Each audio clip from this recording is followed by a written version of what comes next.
夢ある。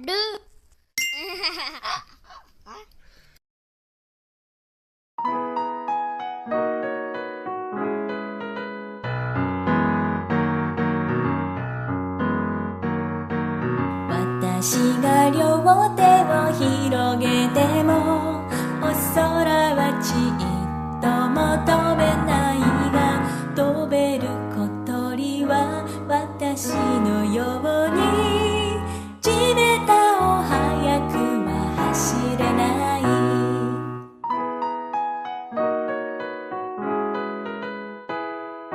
私が体をゆすってもきれいな音は出ないけど、あの鳴る鈴は私のようにたくさんな歌は知らないよ。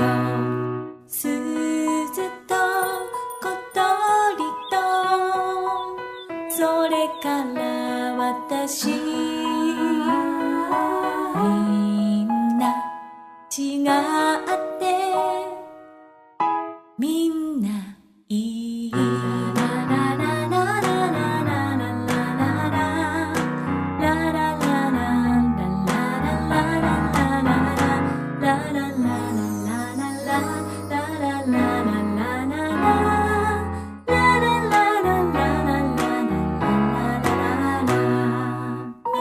な違ってみんないい。